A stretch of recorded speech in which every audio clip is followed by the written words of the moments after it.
segundas de reflexão como uma forma de convidar pessoas que gostam do pensamento, da reflexão teológica, para entendermos alguns assuntos e temáticas que são importantes e relevantes também no estudo e no conhecimento teológico. E estamos abrindo esses encontros hoje com o professor Rubens, falando desse tema que é tão relevante e, ao mesmo tempo, tão difícil, né, de algumas pessoas entenderem, que é essa briga interminável pela posse da Terra Santa e esse conflito entre judeus e árabes, e porque esse conflito ele perdura já há milênios e ele vai continuar existindo até que o Senhor volte para levar a sua igreja. Enquanto nós estivermos aqui, esse conflito judeus, muçulmanos, árabes e Israel, ele vai continuar existindo. E muita gente tem dificuldade de entender essa problemática. E a gente tem, ao longo da história, algumas situações bem peculiares que reforçaram ainda mais esse conflito.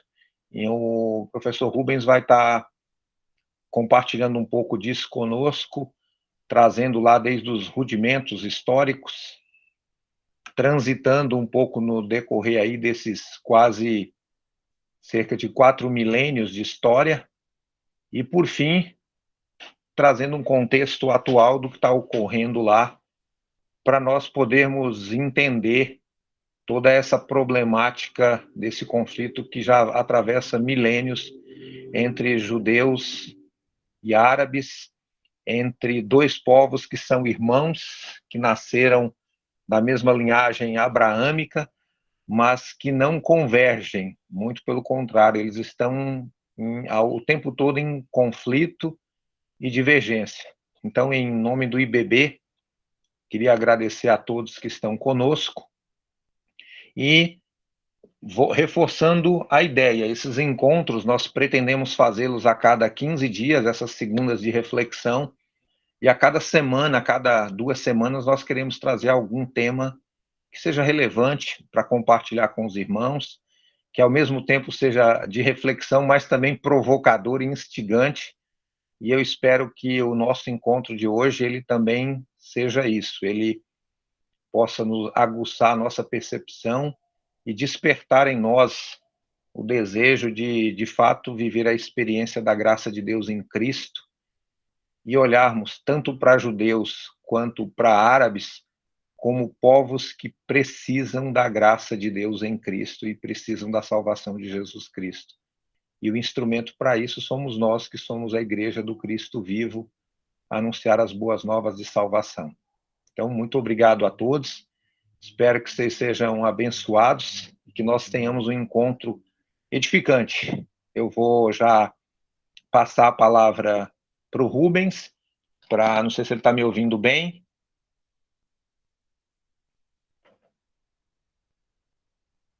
E antes dele começar a falar, acho que o som dele está com um problema, nós vamos... Ele vai fazer toda a explanação do conteúdo, e ao final, no encerramento, eu vou estar voltando com a palavra e a gente vai estar mediando.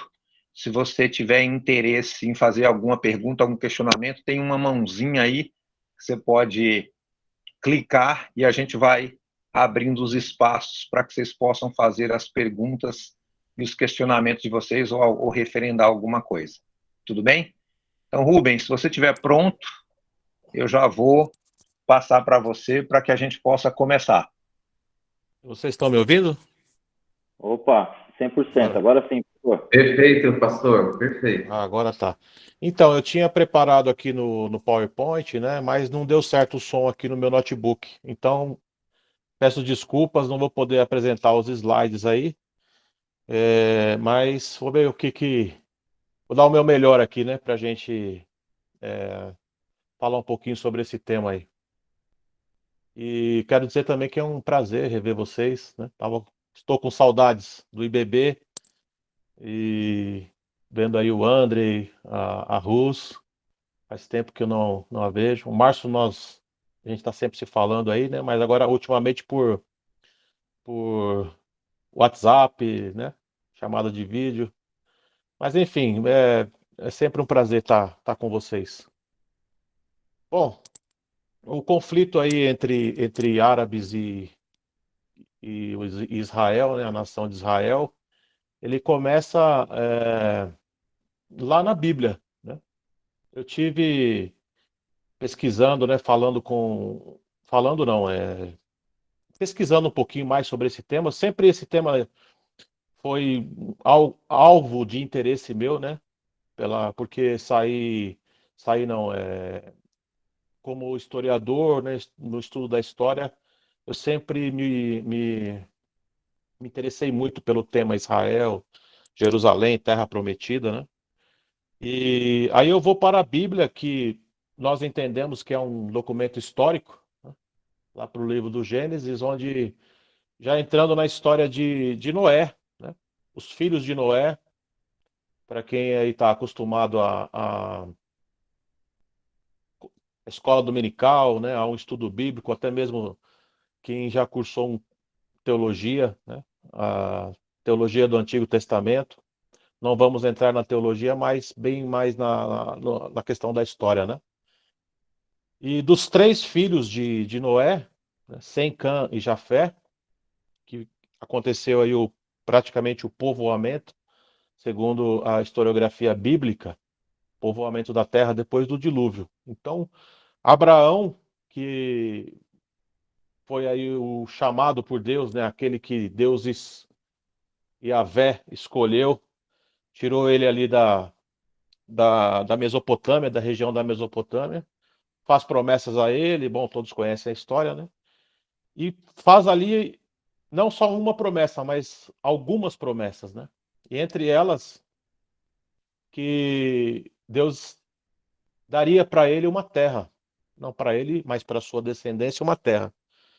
Então, essa é o início, esse é o início, na verdade, desse conflito. Porque todos nós conhecemos a história, ele recebe a promessa de Deus de que teria um filho, porém, ele se precipita e, juntamente com a sua concubina, Agar, a egípcia, né, eles têm um filho, Ismael, né, e daí gera todo esse conflito.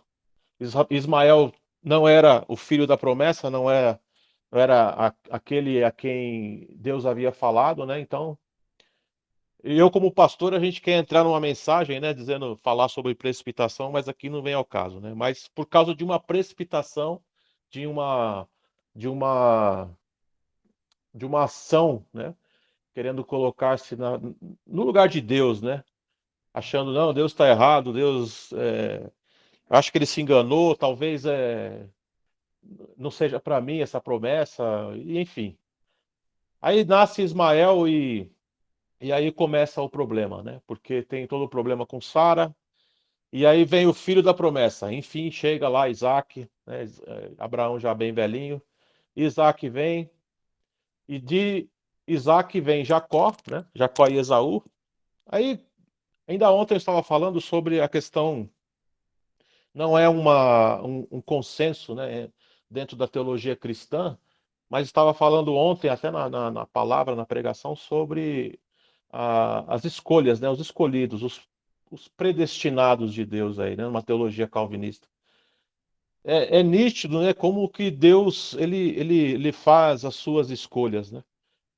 Não escolheu Ismael e sim Isaac. E na tradição muçulmana, né, eles colocam no lugar de Isaac, Ismael, né?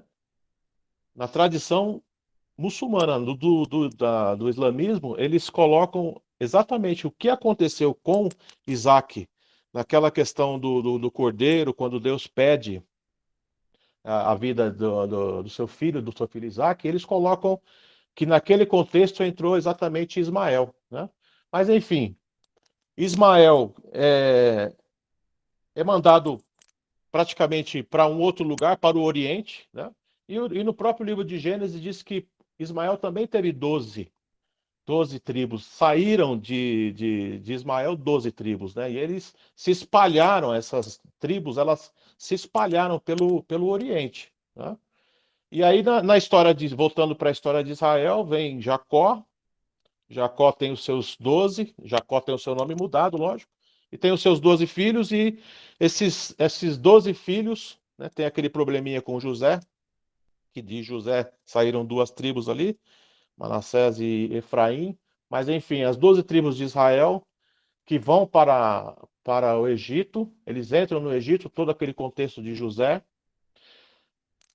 Da saída, depois de aproximadamente 400 anos, eles saem, né, do Egito, sob a liderança de Moisés, né? Ficam no deserto lá, e aí já entra a questão da terra. Eles já saem do Egito pelo deserto do Sinai, já em direção à terra prometida, né? O problema, e aí entra uma questão histórica aí, é que na terra prometida, os povos cananeus, né, os descendentes também de Sem estavam ali, divididos em vários Zeus ali, né, Gigarzeus, Jebuseus e vai por aí. E entre outros povos, eles estavam ali. E a conquista da terra prometida, ela foi pela guerra, né? Ela foi dolorosa, derramamento de sangue. E, e lá na frente, mas vamos continuar, vamos pegar uma linha histórica aqui, porque a gente às vezes tem a tendência de pensar, né, já lá na frente, mas vamos continuar aqui. Teve derramamento de sangue, os israelitas conseguiram ali não toda a terra prometida, mas uma boa parte dela. E se eu pegar aqui o mapa, né? Eu estou com o meu mapa aqui, eu queria apresentar para vocês aí, mas eu acho que vocês se lembram mais ou menos aí de aulas que vocês tiveram, né? Eles tomam conta de toda aquela terra prometida, e eu, olhando aqui para a tela, eu olho para a faixa de Gaza, né? Onde exatamente ali estão os filisteus naquele momento, né? E onde uma parte da terra que foi concedida aí aos palestinos, depois de um acordo lá na frente, exatamente uma parte está ali na faixa de Gaza, que é um lugar de conflito, e da onde os foguetes saem direto aí, né? Até nos últimos conflitos que nós tivemos aí, os foguetes em direção a Israel saem exatamente dali, onde os filisteus, que foram grandes inimigos, né, do povo de Israel, principalmente no período de Davi ali, eles estavam ali, e os palestinos realmente têm aquela parte de terra ali para eles, e uma outra parte ao norte ali da Terra Santa, né? E aí entramos ali, eles têm aquela terra, né? Porque a questão aqui é uma questão em relação à terra, a quem realmente pertence aquela terra. Essa é a pergunta. E para uma pessoa que vive no século XXI, né, e não tem um conhecimento, ou não dá importância, né, à história bíblica, não tem a Bíblia como um documento, realmente ela vai questionar o porquê. Se os palestinos estavam ali quando, em 48, a ONU decidiu essa terra para Israel, para uma nação de Israel, para o Estado judaico, o porquê, então, que, é, na verdade, o invasor é Israel, né? Mas quando a gente olha para a história, nós entendemos que essa terra foi prometida, ainda que estivessem ali povos, né? Aí nós vamos entrar no mérito da questão, que entra um pouco em teologia, o porquê que Deus ordenou o massacre da maioria daqueles povos, né? Quando a gente pega a conquista de Jericó e outras cidades, que Deus manda matar todos, né? Crianças e em muitas ocasiões os animais também. E entra numa questão teológica aí, porque isso daqui é uma opinião minha, né? Deus, que já está no amanhã, que sabe de todas as coisas, e ele já anteviu que eles não iriam se converter ao Deus verdadeiro, ao único Deus, na verdade, né? Que a idolatria iria continuar. Então, naquele momento em diante, um tempo já tinha sido dado a esses povos e eles não reconheceram o Deus, o único Deus, como o Deus, né, verdadeiro, e viviam numa idolatria. Por isso que Deus dá ordem e proíbe ao povo de Israel veementemente a idolatria, né? O primeiro mandamento: não terás outros deuses além de mim. Então, isso daí é um ponto que a gente tem que prestar atenção sempre nisso, tá? Aí entramos no período dos juízes, onde nós percebemos que logo no capítulo 2 do livro de Juízes, o povo está bem afastado, né? Na verdade, Israel é uma incógnita, né? Porque junto com o povo hebreu vieram muitos egípcios e também na Terra Prometida, quando eles entram na Terra Prometida, eles também se misturam com outros povos, desobedecendo a Deus. Então a idolatria está sempre presente no contexto aí da história, né, de Israel.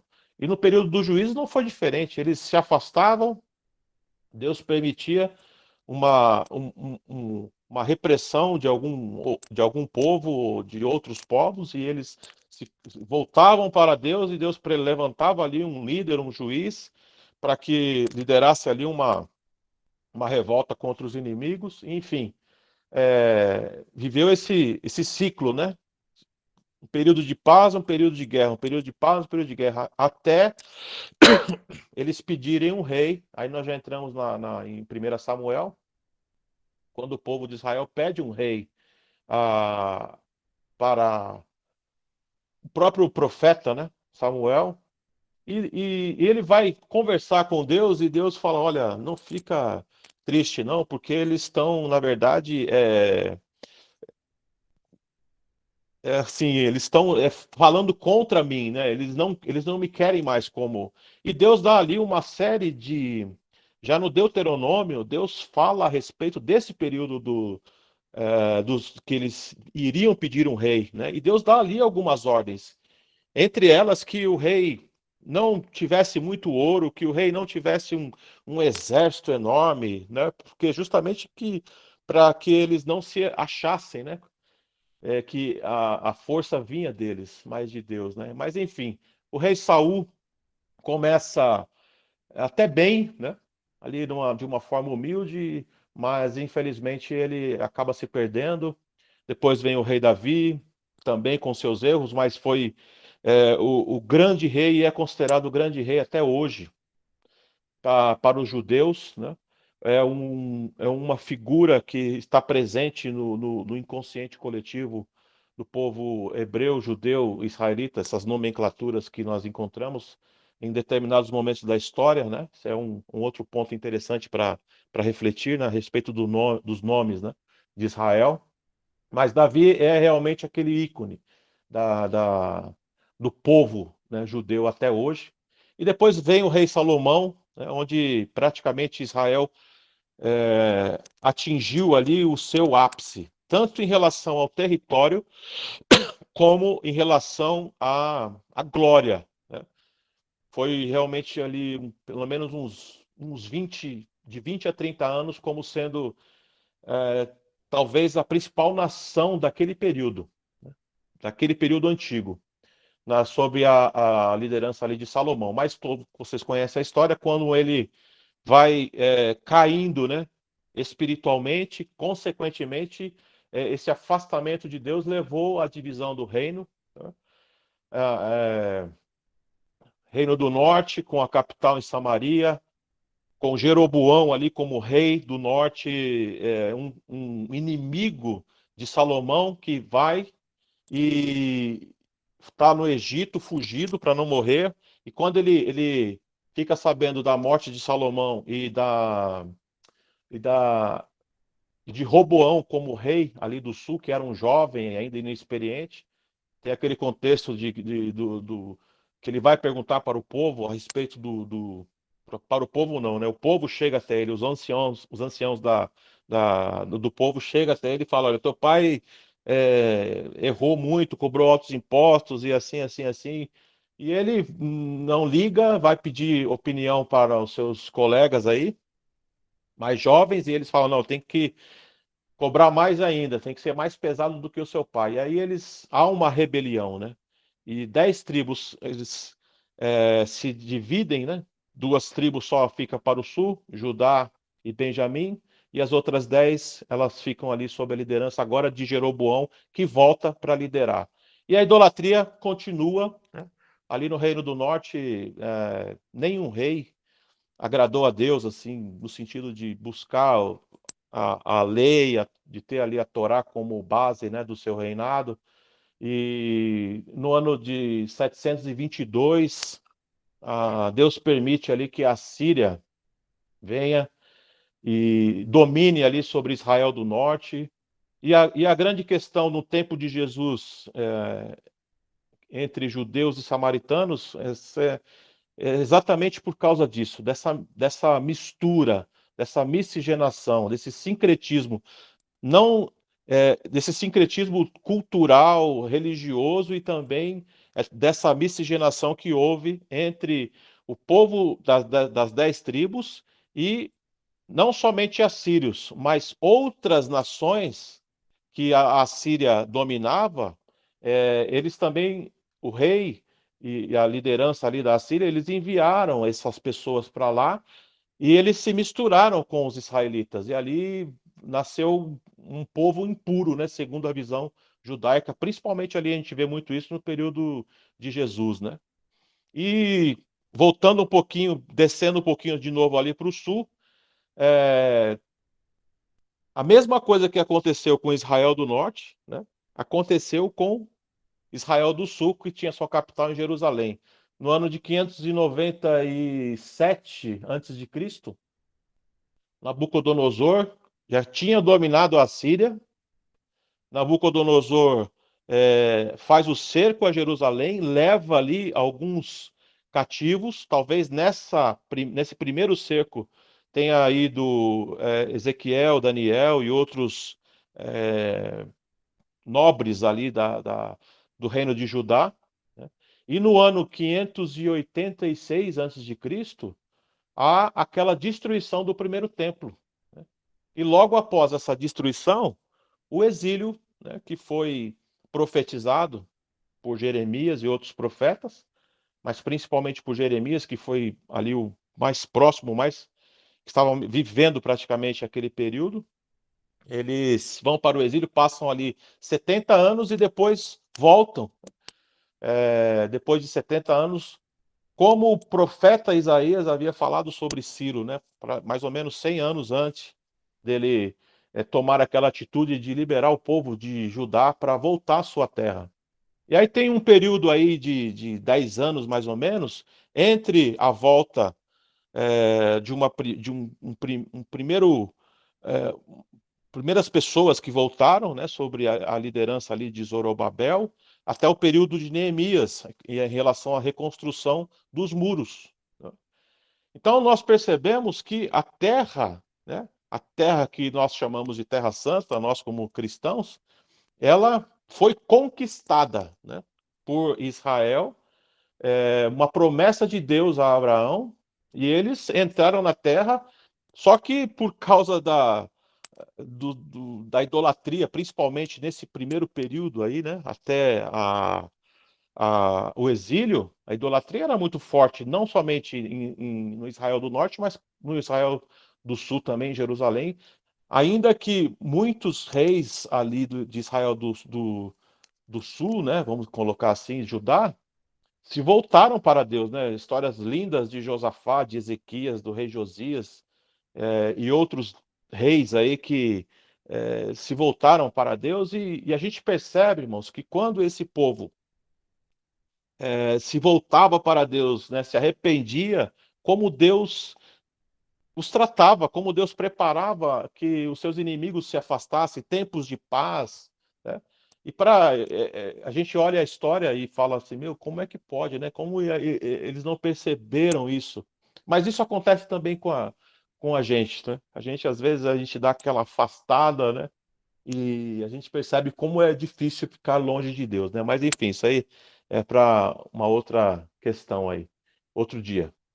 E essa volta, né, do exílio tem todo aquele contexto de levantar um outro templo, é, de, de reconstrução dos muros, né?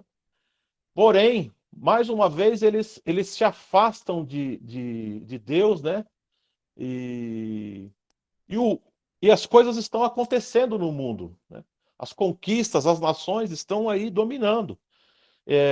A Pérsia agora está no auge, né? E enquanto a Pérsia estava ali no auge, eles estavam bem. Mas depois que Alexandre, quarto século antes de Cristo, mais ou menos, o Alexandre o Grande, ele começa ali as suas conquistas. E depois que ele morre, quatro generais dominaram, né? Eles tiveram ali a proeminência de estarem governando aquilo que Alexandre conquistou. E para a região de Israel, ficou os Seleucidas. Até no livro de Daniel vai falar sobre Antíoco Epifânio, aquele que profanou o templo, né? Ele matou um porco lá dentro e ali provocou uma revolta, né? A revolta dos Macabeus, que por um curto período de tempo eles conseguiram a libertação, né, de Judá ali, de Jerusalém, mas passou algum tempo depois, o Império Romano já estava dominando o mundo, né? A partir do ano 63 antes de Cristo, eles já estavam ali, tomaram conta também de Jerusalém, de Judá, né? Sob a liderança de Pompeu. E mais uma vez, Israel está debaixo de algum império. Mais uma vez estão sendo vassalos de algum povo, né? Alguma nação aí mais forte. Mas tudo isso eu vejo, né? A gente tem que entender exatamente por essa desobediência, né? Essa desobediência. E quando Jesus vem, quando Paulo ele escreveu aos Gálatas capítulo 4, versículo de número 4, Paulo usa um termo interessante, né? Que Jesus veio na plenitude dos tempos. E quando nós vamos falar sobre a história de Israel, a história da igreja, a gente fala, poxa, Paulo tinha uma visão espiritual mesmo, né? Porque se você fosse falar isso para um judeu da época, ele ia falar, não, está tudo errado, né? Nós estamos aqui passando o que estamos passando debaixo desse império, tem divisão aqui no meio do povo, né? Os fariseus, os saduceus, os zelotes, os essênios, então uma confusão de teologia. é, Mas Paulo, ele enxerga, né? Ele fala, não, na plenitude dos tempos. Por quê? Porque tudo estava preparado para a vinda do Messias, não no pensamento judaico, mas para Deus olhando para a história, né? Deus tendo o controle da história. Então Deus, ele enviou Jesus no tempo em que Israel estava sendo dominado ou dominada como nação por um outro império, só que esse império iria preparar as estradas, né, para que esse evangelho fosse crescesse, né, fosse espalhado. A língua grega, um pouco antes, com o domínio de Alexandre, o grego, né, que era da Macedônia, mas conhecido como o grande, mas na questão bélica, ele é tido como um grego. Ele espalhou a língua, o grego koiné, que é o grego popular, que tão bem o pastor Jair ensinava a gente ali no IBB, como uma língua que todos ali do Império Romano a conheciam, né? Além do latim, e mesmo o povo de Israel falando aramaico, que foi uma língua que eles aprenderam no exílio, né? É, Mesmo essa língua dominando ali a região da Palestina, eles tiveram ali a língua grega como um grande instrumento para a propagação do evangelho. E teve também a questão da religião judaica, né, que era uma religião muito forte. E Jesus ele vem como judeu, debaixo da lei, cumpriu toda a lei, né? Nele, em Cristo, né? Toda a lei, ela foi cumprida. Só ele conseguiu, né? Só ele conseguiu. Mas, enfim, estavam ali na plenitude dos tempos. E Jesus vem, passa ali por volta de 33 anos ali, e de 3 anos de um ministério bem eficiente, né? Preparou ali, João Batista preparou o terreno e ele veio e soltou ali a semente do evangelho, que está até hoje aí. Nós estamos aqui por causa dessa vinda, dessa palavra de Jesus, né? Mas os judeus assim, estão ali. É como se a história vai aqui e os judeus estão aqui, ó, à margem, dentro da história, mas sempre à margem aqui, sempre sendo perseguidos, sempre lutando ali. E mais uma vez eles se revoltam, né, no ano 66.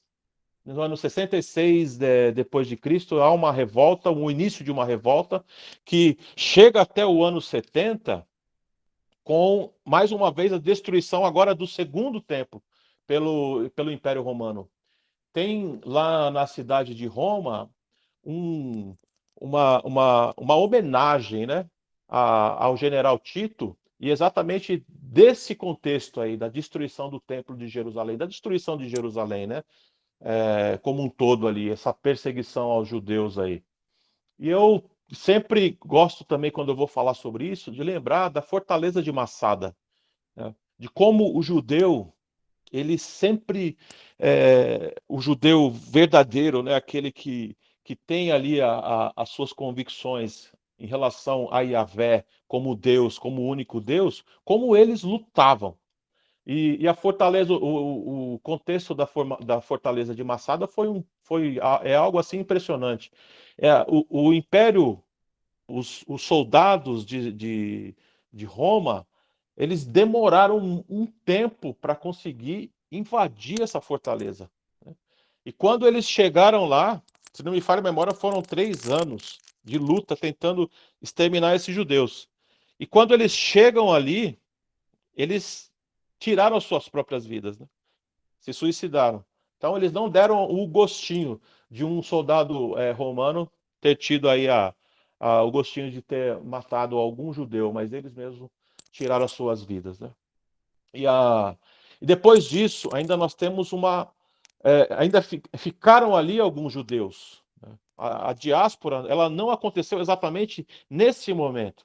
A diáspora, ela vai acontecer no momento em que a última revolta, sob a liderança de Bar Kokhba, aproximadamente no ano 135 depois de Cristo, que esse Bar Kokhba, ele reuniu ali, segundo o que eu li num livro, mais ou menos 300 mil judeus que ainda ficaram ali, depois dessa destruição do templo de Jerusalém. E aí, mas eles foram também derrotados, né, pelo Império Romano, e aí sim há aquela diáspora. Ficaram pouquíssimos judeus na Terra Santa, pouquíssimos. E outros povos começaram ali depois de um tempo, a terra ficou deserta por um tempo, né, destruída por um tempo, e depois, no período lá do imperador Adriano, inclusive o imperador Adriano é que chama pela primeira vez a Terra Santa de Palestina. Ele que dá o nome. Ele chama de Síria-Palestina. E ele ergue ali onde estava o Templo de Jerusalém, né, o templo que foi todo reformado aí por Herodes, naquele lugar onde também foi o Templo de Salomão, ele ergue ali um templo romano ao deus Júpiter, se não me falha a memória. E esses problemas, né, em relação à terra, eles continuaram, né? Continuaram, poucos judeus ficaram ali. Os judeus, então, nesse momento, né, no século II aí, eles se espalham por toda a Europa. E, queridos, muitas pessoas falam a gente ouve falar, né, no nosso tempo aqui, existe uma dívida histórica com alguns povos. Nós pensamos aqui, né, na história do Brasil, nós temos uma dívida histórica com os negros, com os índios, mas analisando realmente a história, nenhum povo foi tão perseguido como o povo judeu. Nenhum povo. Pode olhar a história de todos os povos. Eles realmente é, foram perseguidos e foram perseguidos de uma forma cruel em determinados momentos, né? Então nós vamos entrando aí, saindo um pouquinho da Idade Antiga e entrando na Idade Média, né? E, com essa perseguição aos judeus. Lembrando que nesse contexto aí, os domínios eles vão passando, né? Vão passando de povo para povo. O Império Romano ele é dividido, né, por volta do ano 476, como o Império Romano no Ocidente, que cai, na verdade, né? Ele tem ali o seu fim ali no quinto século, mas no Oriente ainda continua o Império Bizantino, o Império Romano no Oriente. E esse Império Romano no Oriente ainda continua dominando Israel, né? Os líderes ali, os imperadores desse Império Romano que ainda sobreviveu, né, no Oriente, eles ainda continuam dominando a Terra Santa. E ali nós temos ali alguns povos árabes, né? Lembrando que lá atrás, quando eu falei de Ismael, você lendo ali a trajetória dos filhos de Abraão, ele dá presentes e envia esses seus filhos, né? Depois da morte de Sara, ele casa novamente e ele envia esses filhos para o Oriente. Foi para onde os filhos de Ismael foram e se espalharam formando as nações árabes, tá? Então, quando nós pensamos em árabe ou árabes, são várias nações, né? Não é a Arábia Saudita. A Arábia Saudita é um povo que pertence a uma etnia, né? Vamos chamar de etnia, da etnia árabe, né? Que é essa que, desde o início, desde Ismael, ela disputa com Israel, né? Com os judeus, essa questão da terra e de quem é, né? Na verdade, é uma disputa assim, de quem é melhor, quem é o melhor Deus, quando na verdade é um Deus só, né? Mas vamos lá. Aí no século VI, as coisas começam a mudar. Por quê? Maomé, né? Ou Mohammed, que nasceu aí dentro de um contexto árabe politeísta, né? Ele, vocês conhecem a história de Maomé, ele tem uma espécie de visão que o anjo Gabriel vem e dita para ele o Alcorão, né? E ele, então, ele começa a difundir, a pregar o islamismo, né? Ele começa a evangelizar, e depois que ele morre, isso fica mais forte ainda. Há uma expansão do islamismo por todo o território ali do Oriente Médio.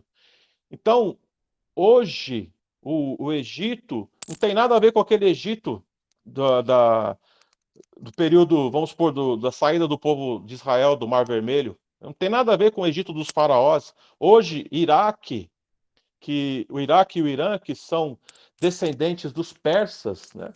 Mas também eles também professam a fé islâmica, né? Essas divisões que tem dentro do islamismo entre os xiitas e sunitas, né? Então tem todo esse contexto, mas são todos árabes, todos descendentes de Ismael. E na Palestina é da mesma forma. O povo que está ali, eles são árabes, descendentes de Ismael. Só que eles tiveram assim como um estado, né, nação ali, um estado palestino só em 88, mas vamos chegar lá um pouquinho. Vamos chegar lá daqui a um pouquinho, tá? Então a conquista da Terra Santa, de novo agora, ela foi a partir dos descendentes aí descendentes não, daqueles que professaram essa fé, os muçulmanos, eles vão conquistando e eles também conquistam a Terra Santa, principalmente Jerusalém, tá? Só que tem uma questão importante. Desde o quarto século, com o imperador Constantino, imperador romano Constantino, os cristãos também estão ali na Terra Santa, né? Os cristãos estão ali também levantando igrejas, né? Porque como o imperador era católico, né? Ainda que ele não oficializou o catolicismo como religião oficial do império, mas ele se converteu, vamos dizer assim, né? Ele se converteu ao catolicismo, ao cristianismo, e ele também era interessado ali na Terra Santa. Por isso que, quando a gente vai falar sobre Jerusalém ou Terra Santa, e principalmente Jerusalém, as pessoas falam, é uma cidade que é considerada santa por três religiões, né? O judaísmo, o islamismo e o cristianismo. E realmente é isso, porque desde lá do quarto século, o cristianismo está também presente lá na Terra Santa. E depois, no século VI, depois de Cristo, os muçulmanos vão e, e, e vão conquistando e conquistam também Jerusalém, tá? Uma questão também importante muçulmano é aquele que professa a fé em Maomé, aliás, em Alá, certo? Eles também são chamados de islâmicos. Mas existem árabes cristãos, né? Existem árabes cristãos. No Líbano, por exemplo, temos ali árabes porque o cristianismo no Oriente ele também foi muito forte, até a chegada do islamismo. Então, o cristianismo foi muito forte, até os pais da igreja, quando a gente vai estudar a história da igreja, os pais da igreja no Oriente, eles são bem mais, como que eu digo assim, espirituais do que os do Ocidente, né? Segundo alguns historiadores da igreja, e quando a gente lê realmente os escritos, a gente percebe isso. E com essa expansão do Islã, mais uma vez a Terra Santa é disputada, porque a Igreja Católica, que sobreviveu, né? É, é uma coisa interessante, o Império Romano ruiu no Ocidente, mas a Igreja Católica, o catolicismo, não. O catolicismo continuou evangelizando os bárbaros, né, que invadiram ali o Império Romano no Ocidente, dando origem às nações que nós temos hoje, o início ali, né, dessas nações, e a igreja estava ali presente, e aí tem a força do Papa, e o Papa, ele prepara ali as cruzadas, né? A liderança da Igreja Católica prepara as cruzadas, e as cruzadas nada mais foi do que uma tentativa de domínio da Terra Santa, mais uma vez, né? E lá estavam ali pouquíssimos judeus, estavam ali povos árabes, e também a presença de alguns cristãos, né? Alguns mosteiros, alguns cristãos também estavam ali nesse período da Idade Média, por volta do ano 1000, 1200, aí, nesse período aí, do século X até o século XII. E ali a luta entre os cruzados, né, os templários e os muçulmanos. E eles conquistam Jerusalém, depois eles perdem Jerusalém, que é reconquistada pelos árabes. Então é sempre essa disputa, né, de quem vai dominar ali sobre a Terra Santa, tá? Deixa eu arrumar aqui esse celular aqui. Bom, então nós temos aí, então vamos atravessando aí a Idade Média, né? Sempre que um conquista, o outro conquista, e aí chegamos ali, vamos chegar já logo no século XIX, né? Chegando ali no século XIX, desperta a gente. Aí eu vou falar agora como teólogo, né? Como pastor. Eu creio que Deus ele sempre esteve no controle, né? Então eu creio que o Senhor colocou isso no coração dos chamados sionistas para que eles voltassem para a Terra Prometida. Acho que tinha chegado o tempo, né? Tantos anos, tantos séculos se passaram, apesar de que durante a Idade Média alguns poucos judeus iam para lá, tentavam se fixar, mas era sempre com muitos problemas. Mas no século XIX, uma força muito grande levantou Theodor Herzl para tentar agitar, né, o povo para que eles voltassem. Nesse período, vou falar aqui passa o século XIX, entramos no século XX e logo nós temos a Primeira Guerra Mundial, né? A Primeira Guerra Mundial, que mais uma vez teve início com a Alemanha começa, né, a Primeira Guerra Mundial também, e depois da Primeira Guerra Mundial, alguns judeus voltaram nesse movimento do chamado sionismo, alguns judeus também voltaram, mas muitos ainda estavam na Europa, e voltando àquela questão da perseguição, em todo o tempo eles foram perseguidos. Durante a Idade Média. Foram perseguidos em Portugal, foram perseguidos na Espanha, foram perseguidos em outros países ali onde eles estavam. Por quê? Porque o judeu, aonde ele está, ele é muito unido e ele sempre está ligado à sua religião. Ele não abre mão da sua religião.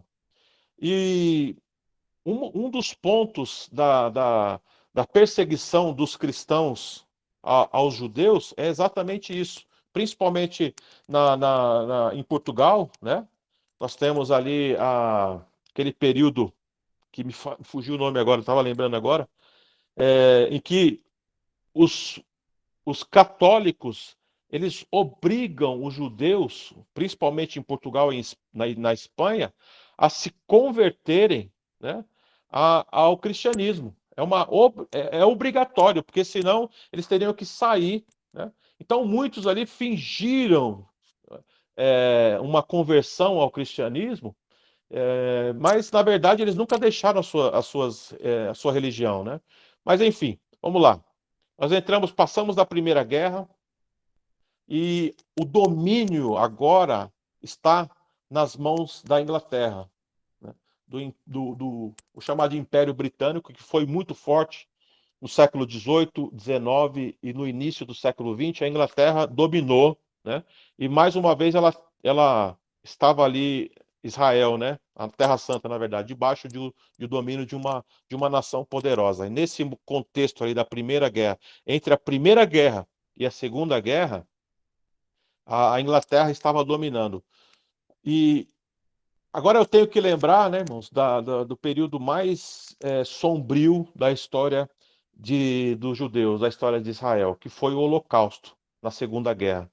Nós temos tantas histórias bonitas, né, de pessoas que guardaram crianças judaicas, de mulheres, homens, né, tem até filme, A Lista de Schindler, sobre histórias lindas, né, de gente que preservou ali o povo judeu, mas, na verdade, foram mais de 6 milhões de judeus que foram mortos, né? E logo depois da Segunda Guerra, a ONU, que foi recém-criada no ano de 1947, né?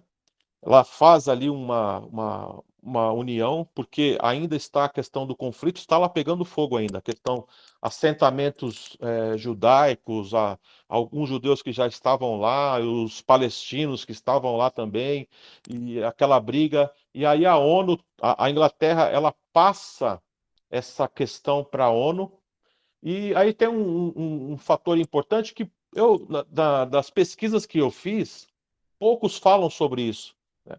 Mas naquela reunião da ONU, em 1947, em um primeiro momento, eles fazem a divisão da Terra.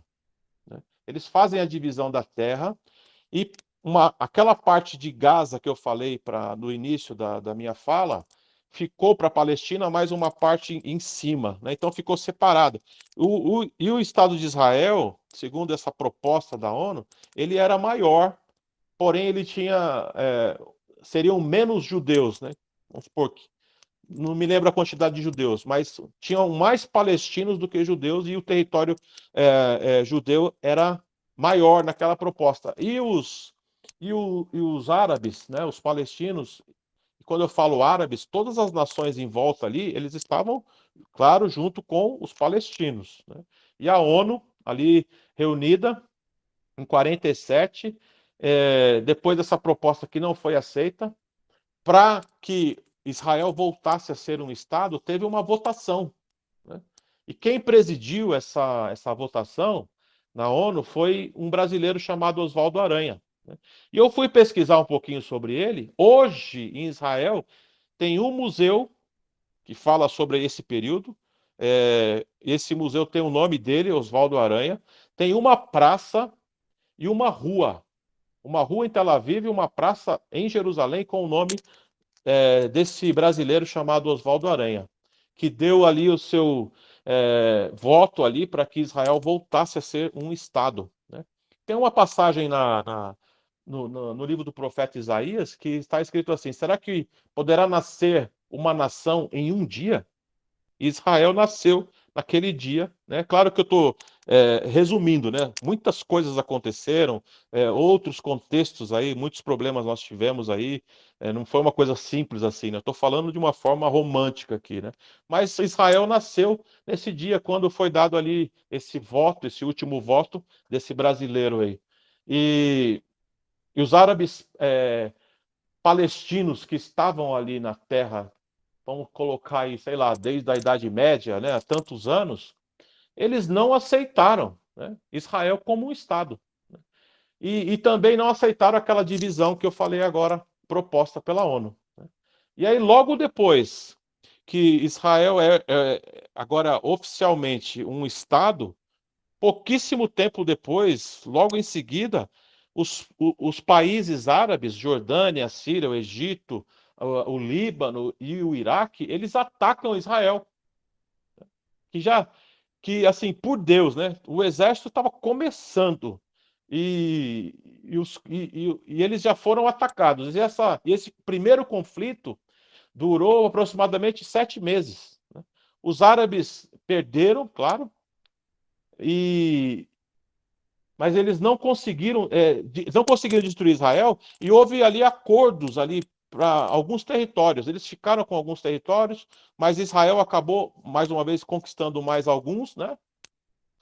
Logo depois, passaram ali alguns anos, no ano de 1967, acho que todo mundo já ouviu falar da Guerra dos 6 Dias, né? Essa Guerra dos 6 Dias, ela também por causa da terra, né? Teve como uma nação ali principal o Egito, né, como um líder ali. Ele se uniu à Síria com o apoio da então União Soviética, e eles se posicionaram para atacar Israel. E uma vez eu estava vendo um documentário no History Channel, e um, um judeu, um homem que havia lutado, né? Ele falou assim, e que eles estavam mais ou menos em oração, pedindo a direção de Deus, e Deus dá um toque para eles: ataquem primeiro. E foi o que aconteceu. Eles atacaram, eles surpreenderam esse exército formado pelo Egito e pela Síria, com apoio da União Soviética, e poucos dias, né, em 6 dias essa guerra acabou, e mais uma vez eles acabaram vitoriosos, né? A nação de Israel acabou vitoriosa.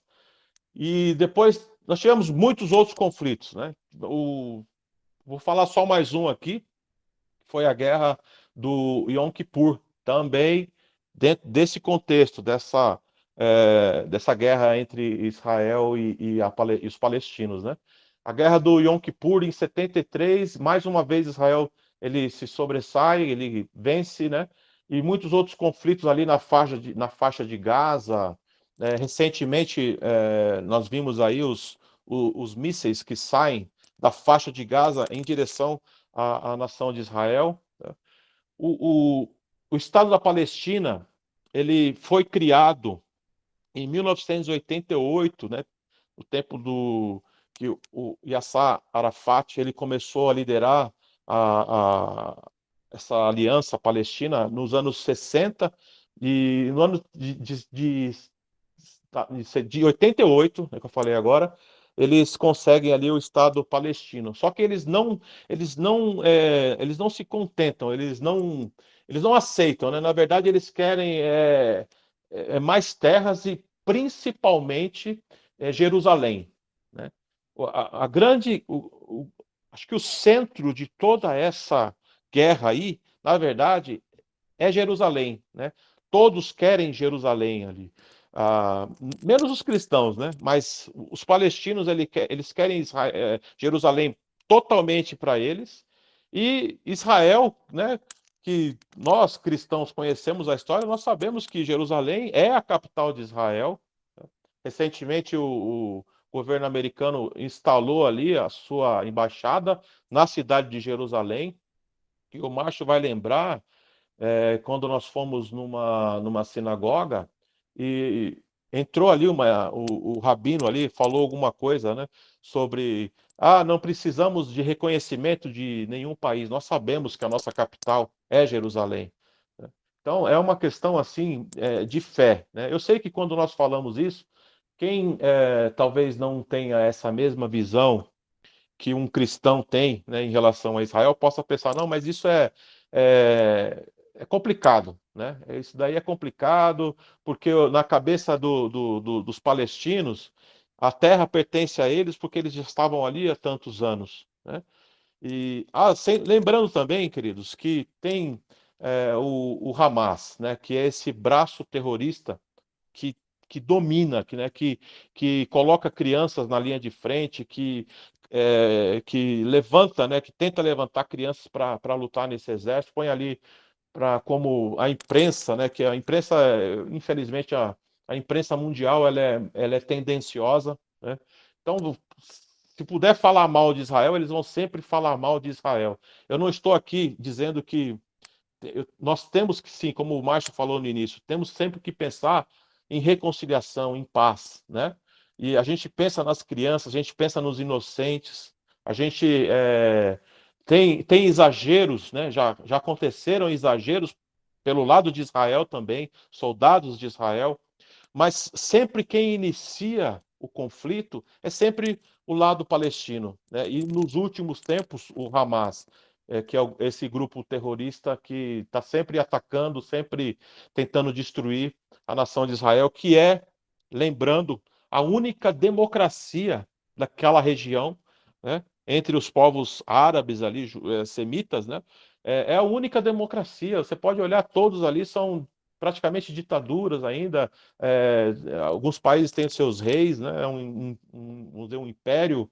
Então, Israel é o único país que é um país democrata, né? Com todos os seus problemas, os problemas que nós sabemos que nós temos em toda democracia, mas é um país que tenta, né? Tem um exército muito forte, eles conseguem, dentro dessa tecnologia que eles têm lá, é, impedir que aqueles mísseis cheguem até a sua população. Então, assim, e a gente, mais uma vez falando agora como cristão, né, a gente sabe que Israel é um povo escolhido de Deus. A gente sabe disso. E quando eles estão próximos de Deus, é claro que Deus vai guardar, né? E a gente, como cristão, mais uma vez, a gente sabe que Israel é o relógio de Deus para a volta de Cristo, porque eles vão reconhecer finalmente Jesus como o seu Messias, né? E vai acontecer exatamente, nós sabemos, numa guerra, num conflito desses aí. Não sabemos exatamente o tempo, mas nós sabemos que está próximo, tá? E, bom, enfim, acho que deu para ter uma ideia aí, né? E agradeço aí a oportunidade. Estão abertas aí algumas, quem quiser perguntar ou fazer alguma consideração. Rubão, muito obrigado. Eu sei que nós falamos aí de aproximadamente uns 4 milênios de história Não é fácil não. em perto de 1 hora. É muito conteúdo e muita informação, É muita mas coisa. se você quiser fazer alguma pergunta, a gente falou no início da nossa fala, tem uma mãozinha aí embaixo, você pode bater aí e a gente vai estar abrindo para você abrir seu microfone, tirar a sua dúvida, fazer o seu questionamento. Por favor, a gente está liberando o nosso fórum de debates agora. Eu só queria terminar aqui, eu tinha anotado Por favor. uma reflexão aqui para a gente, né? No Evangelho de Mateus, capítulo 27, versículo 25, ali está o julgamento de Jesus. Julgamento não, né? A condenação de Jesus, na verdade. Quando Pilatos fala, olha, aqui está Barrabás e aqui está o Cristo, né? Tá Jesus. Quem é que vocês querem que fique solto? Quem vocês querem soltar? E eles optam por Jesus, né? E aí o povo judeu daquela época fala assim, que o sangue dele caia sobre nós e sobre os nossos filhos. Isso saiu da boca do povo judeu, daquela época, né? E ainda em Lucas 21, 24, aí é uma palavra de Jesus, né? Jesus falando algumas coisas de Lucas 21 está relacionada a Mateus 24, né? Que Jesus está falando ali dos últimos dias, né? E Jesus fala assim, olha, cairão pela espada, falando sobre os judeus, e serão levados como prisioneiros para todas as nações. Jerusalém será pisada pelos gentios até que os tempos deles se cumpram, né?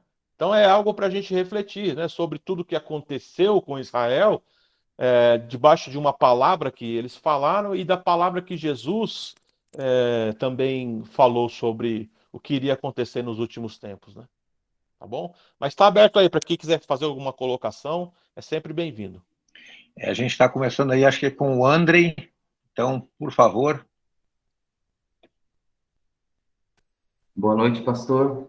Só para recordar aqui o que o irmão falou, os povos que habitavam antes a Terra Prometida, eu não me lembro, eles eram descendentes de Ismael ou não?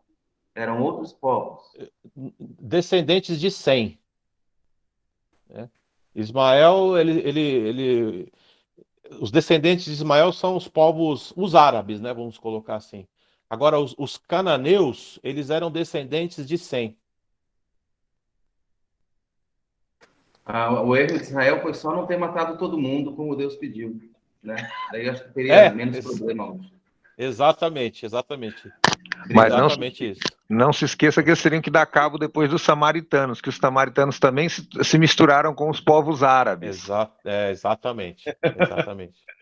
Gente, mais alguém, por favor, quiser se manifestar. A paz do Senhor a todos. Eu queria até pedir desculpa, eu cheguei um pouquinho atrasado, mas o pastor estava falando a respeito, né, da mídia, que ela é tendenciosa a respeito de Israel, e a gente tem visto muito, né, ultimamente, aquelas notícias de que Israel tem matado muitas crianças, né? E eu tenho me perguntado isso também, pastor, né? Assim, por mais que essas crianças estejam sendo aliciadas para o lado ruim, até que ponto, assim, você em uma guerra, sabendo que em um lugar tem crianças, ainda assim você direciona um míssil para aquele lugar? É isso que eu fico me perguntando, ainda mesmo sendo Israel, sabe? E aquelas crianças talvez nem saibam o que estão fazendo e ainda assim essa guerra perdura, né? E tanto tempo. E eu fico me perguntando se é fake news ou não, se Israel fez isso ou não, porque assim, estão dizendo que foram muitas crianças mortas, né?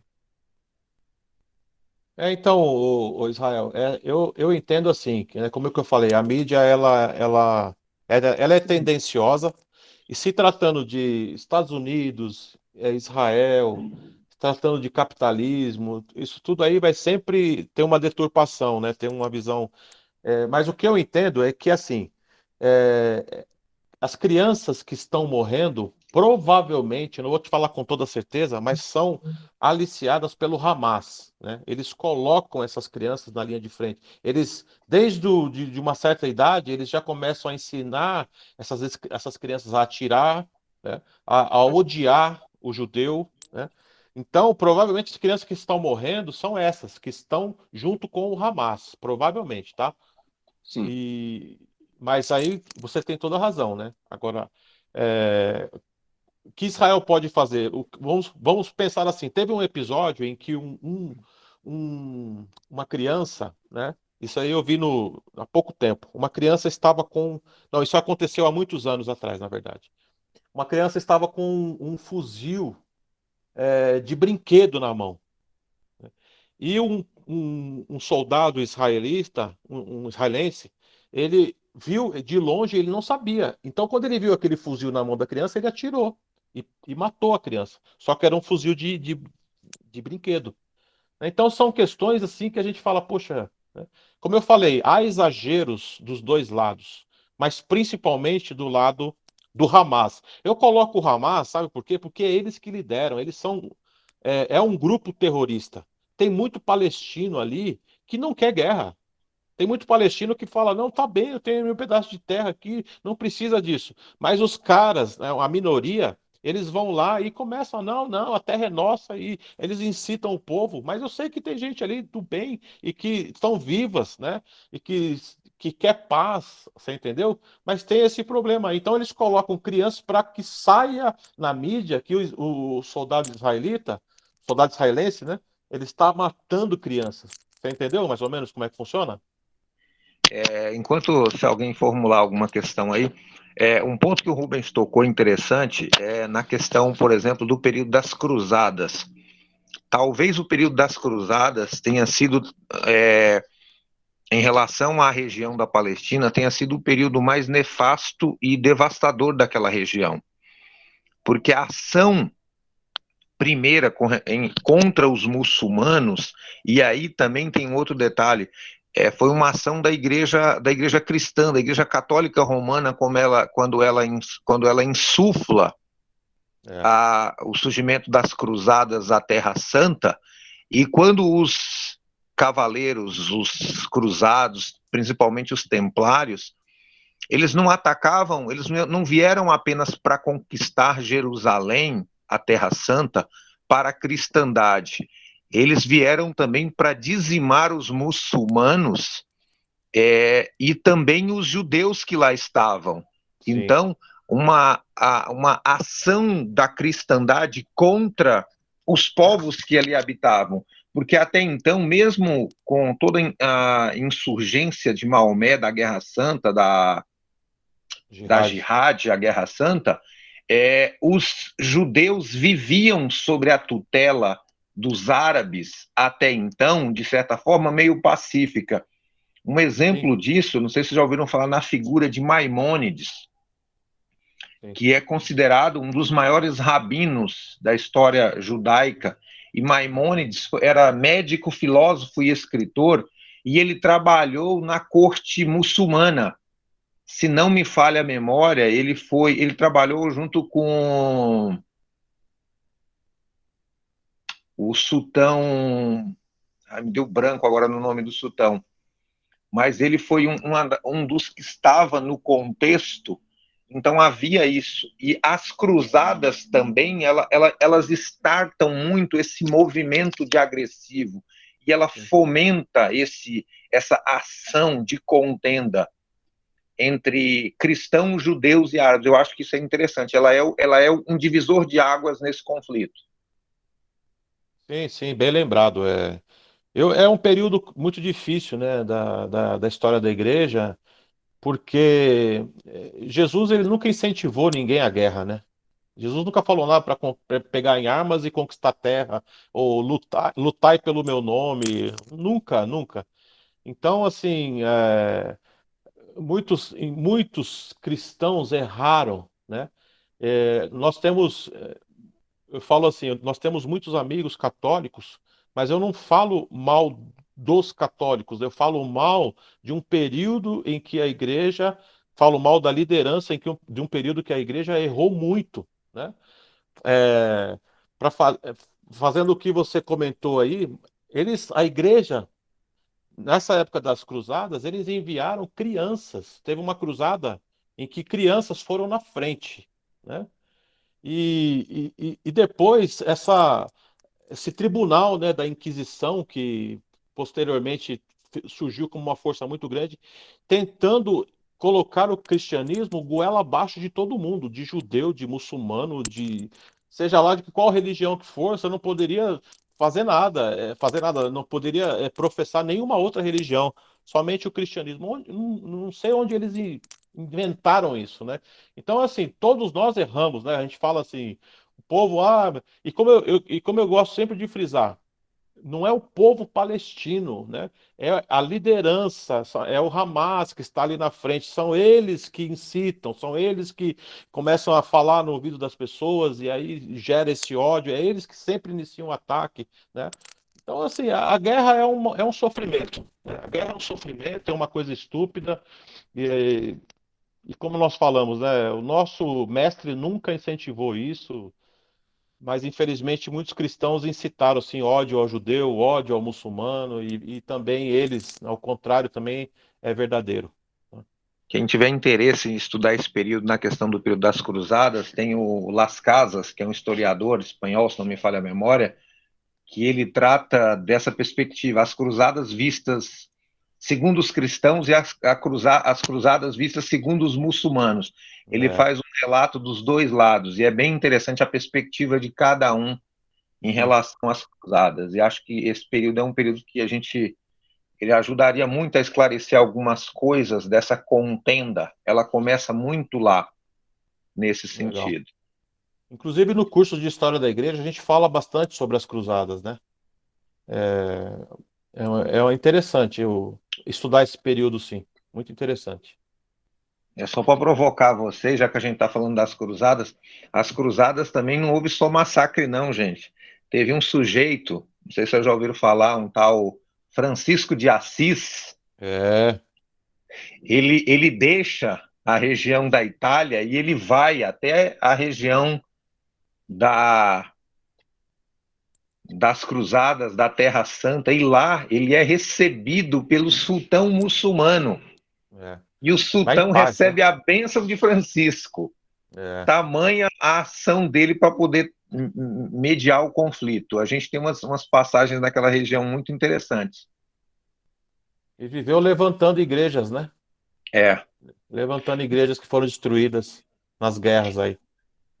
Mas voltando à nossa temática, vocês percebem que um conflito, como o Rubens deixou bem claro, todo o conflito entre judeus e muçulmanos, eles se dão de forma, é um conflito bélico, ou seja, são guerras de fato, e o conflito se dá pela posse da terra. E aí o conflito é quem tem direito. Talvez o nosso questionamento mais que nos fomentaria mais é quem tem de fato o direito da posse, a posse da terra. Como o Rubão colocou bem, Abraão ele foi um imigrante. Ele não era da região de Canaã, daquela região da Palestina, daquela região que faz divisa ali com o deserto da Arábia e da região que se aproxima do delta do Nilo, no norte da África. Ele vem da região que é hoje a região que a gente conhece como o Irã e o Iraque. Ele era daquela região da Mesopotâmia. E ele migra para o sul. E lá já existiam povos antigos. E como ele disse, as 12 tribos árabes, elas são descendência também de Abraão por linhagem de Ismael. Mas também nós temos povos que se misturaram lá, que são descendência de Esaú. Nós temos também os povos que são descendência de Ló, que se misturaram.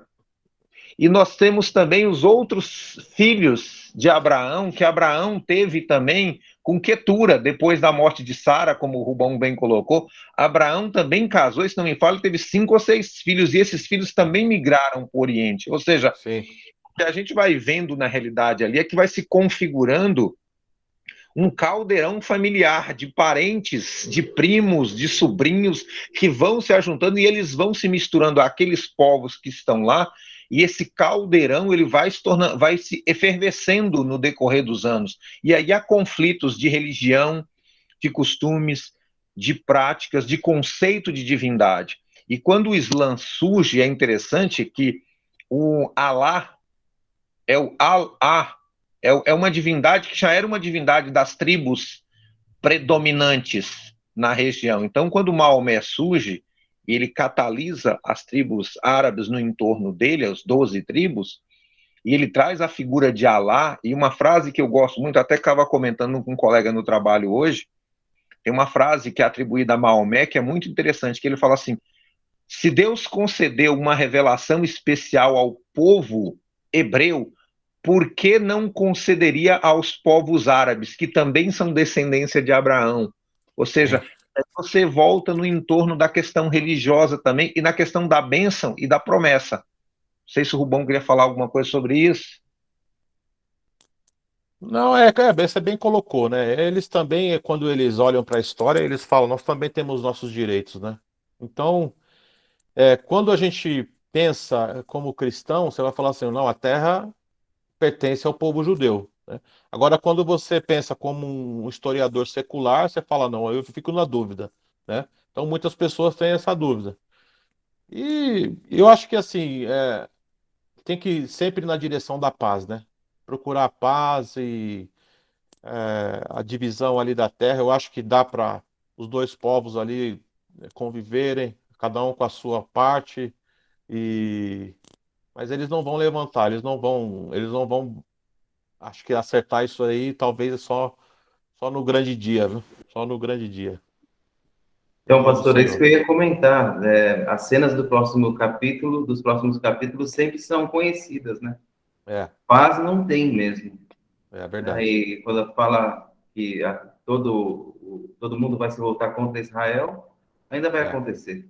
vai acontecer ainda, né? E só para fomentar também uma questão, nós ainda vamos ter capítulos disso, porque como quando houve a restauração do Estado de Israel em 47, né, por determinação da ONU, também é o cumprimento da promessa, se não me falha, não sei se é Isaías, que a figueira, que a Isso, videira, normalmente, do tronco da videira, haveria o renovo. um E aí, renovo. ou seja, e esse também aponta para o início do fim, numa perspectiva escatológica. Mas ainda há um outro evento que a gente tem, e só puxando uma frase do Rubão, que é em relação à figura da cidade de Jerusalém. Por que, É. que a cidade de Jerusalém é tão importante tanto para judeus como árabes? Eu não sei se todos conhecem, mas existe sobre parte do que foi o antigo Templo de Jerusalém uma construção chamada de Domo da Rocha. E ela foi erguida no século, cerca de 100 anos depois da morte do profeta Maomé. E ela foi erguida exatamente no local onde ficava o Santo dos Santos do templo hebreu, que representava o lugar onde repousava a Arca da Aliança e aonde o sumo sacerdote adentrava uma única vez. E era o local, tanto na tradição árabe como na tradição judaica, eles remetem ao sacrifício. No caso dos judeus, o sacrifício de Isaac. Na Isaac, tradição muçulmana, é o sacrifício de Ismael. Ismael. É isso que eu comentei, né? E esse lugar, o cume do Monte Moriá, também ele é remetido na tradição muçulmana, que é chamada a viagem noturna, quando o profeta Maomé ele é arrebatado pelo anjo Gabriel nas aparições e nas visões, e ele é transportado de Medina para Jerusalém numa noite, e sob o cume do Monte Moriá, aonde foi construído o Domo da Rocha, Maomé ascende aos céus. Então, por isso, esse lugar é tão sagrado para os muçulmanos também, Muçulmanos, né? porque ele representa Exatamente. o sacrifício de Ismael e ele representa o lugar da ascensão de Alá ao céu. Eu tava vendo um documentário outro dia e a pessoa falou o seguinte, que o terceiro templo já está no papel, né? Já está sendo encaminhado, né? E aí tem essa questão, né? O Domo da Rocha está lá e estão pesquisando para ver se exatamente é naquele lugar, ou se não é um pouquinho mais para o lado ou ali perto, né? Então, isso é só uma pesquisa ainda, uma suposição. E também foi questionado a questão dos sacrifícios, né? Se eles iriam voltar a fazer os sacrifícios. E aí a pessoa, o rabino falou que não, que seriam, ao invés de ter o sacrifício diário, teria as orações, seriam as orações diárias. 3 vezes ao dia, relembrando ali Daniel, o profeta Daniel, os judeus iriam para esse novo templo para fazer suas orações, não haveria mais sacrifício de animais, né? Então tem muita coisa ainda que tá correndo, né, por lá em relação ao terceiro templo, né? Se vai ser erguido, né, novamente um templo ali ou não. Então eles já estão conversando, né? Mas é isso daí, gente. Esse assunto é muito vasto, é assunto para um ano aí de conversa. Boa noite a todos, professores, pastores. Na verdade, não é uma pergunta, né? Eu gostaria de obter dicas aí de livros, né? Que nos ajudem aí, né, na nossa visão mais cristã sobre as cruzadas. Se tem alguma coisa. Eu tenho até um filme, um DVD ainda que fala das cruzadas. Eu sei que tem muita ficção ali, na verdade, né? Mas que assim, direciona muito próximo do que vocês falaram também. Mas, na verdade, seriam livros, né? Para nos ajudar aí com a visão cristã sobre as cruzadas. Jarbas, eu indico para você a coleção do Justo Gonzalez, que é a história ilustrada do cristianismo, né? São 10 volumes e a Vida Nova ela colocou esses 10 volumes em 2 volumes apenas. Então, são 2 livros, assim, até bastante conteúdo. Você pode procurar esse livro aí, História do Cristianismo Ilustrada, do Justo Gonzalez, Vida Nova. É um livro que eu recomendo. São livros, né, na verdade.